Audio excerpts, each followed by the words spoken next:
The Executive Director of the Uganda Industrial Research Institute, Professor Charles Kwesiga, has urged institutions focused on industrialization to prioritize the careful selection of skilled labor, the adoption of appropriate technology, and the provision of affordable financing to ensure high-quality production and sustainability.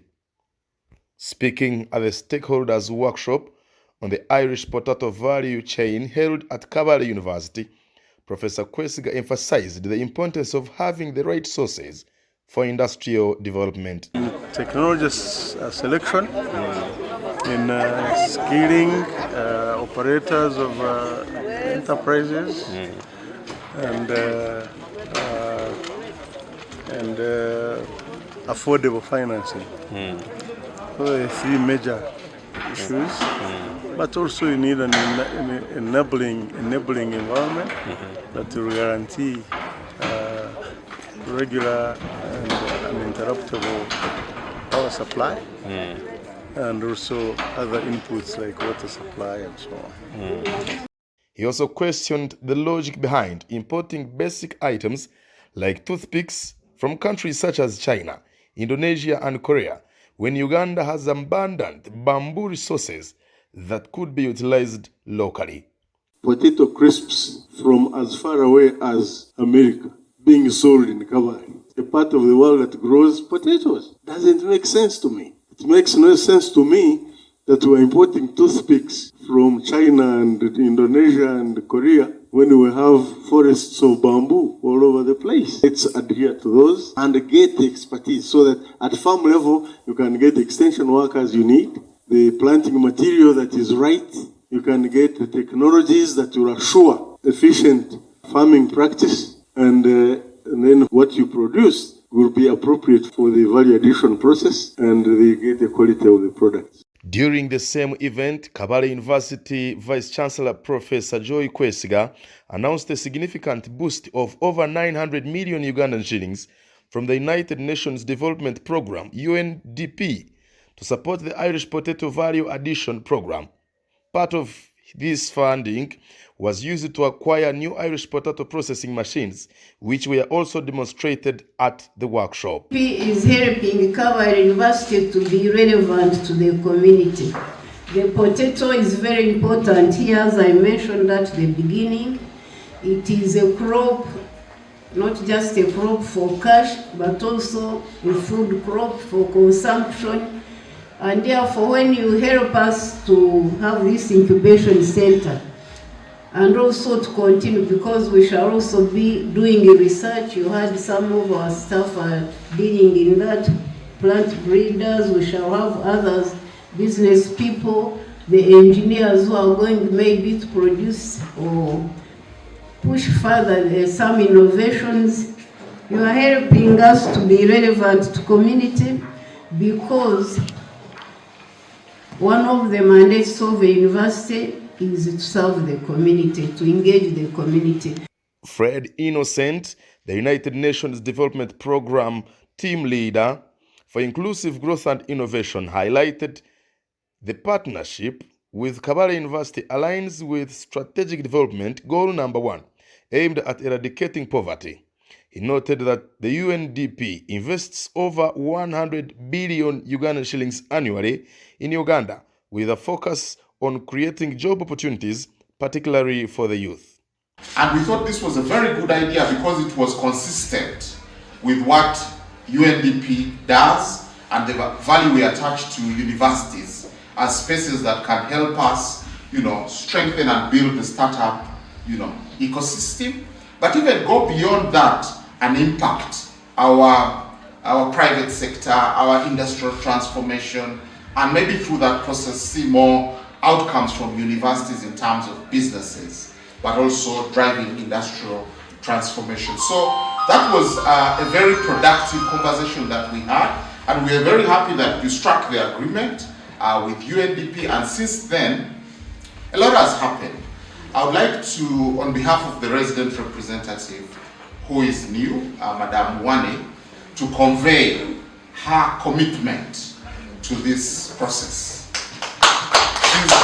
Kabale District Production Officer Beda Mwebesa challenged Kabale University to conduct research on the growing issue of soil infertility, which has led to the significant decline in Irish potato yields in Chigezi sub-region over the past 15 years.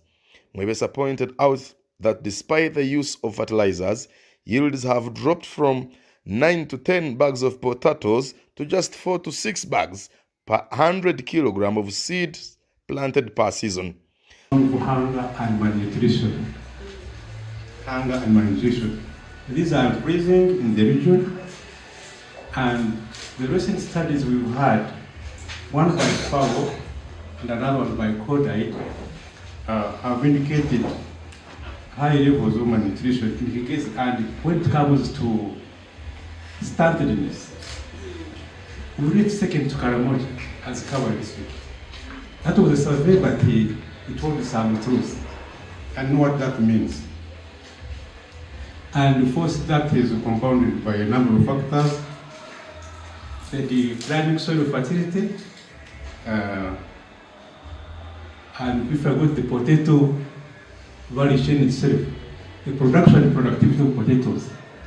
If you look at what people used to get under normal circumstances and natural fertility with intrinsic stability and fertility, we used to get without any fertilizer, we used to get about 9, 10, and 11 bags.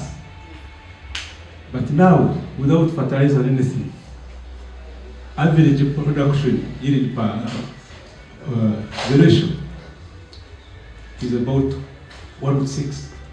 In some cases, we get 1 to 4.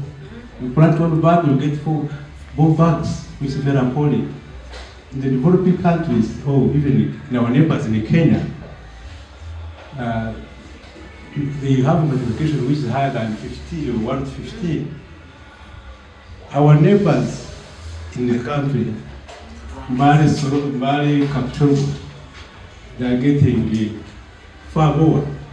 And that's without going to specific ratios. It is evidenced by the fact that we now import potatoes, but not import. We call it importing because country. It's not about. So if we are getting potatoes from Kapchorwa, Tororo, and even some which could be coming from Kenya, though it's branded Kapchorwa, it's coming from where? At the time maybe from Kenya. It comes, we are selling it, it's bought here, it's eaten here. Of course, you only know it from the test, that it tastes like ours, but that shows you how the challenge is. And of course, including fertilizer, it's very important that it's looked into for us to ensure that we have enough that will make a commercial sense. Otherwise, we will appear to be doing something to make money when actually we are still subsistence farmers. And I believe with this kind of incubation center, a lot will be established to add more value. Secondly, allow me briefly talk about the idea of research and development. And of course, I must put a disclaimer that I'm not an expert in this, given my academic background. But the little knowledge I know about this is that as a country, one of the challenges we've had dealing with our business community is the fact that there is less investment from the private sector perspective into R&D, except for the common knowledge that they have always used to run their businesses. But again, we are trying to work with institutions like UIRI, and Professor probably will also talk to this. Since transitioning from a private to a public institution, Kabale University has seen substantial growth, with the student population increasing from 1,500 to over 5,000 by June 2024. The university has also gained support from various development partners, including United Nations Development Program, contributing to its continued expansion and success in serving the Kigezi sub-region.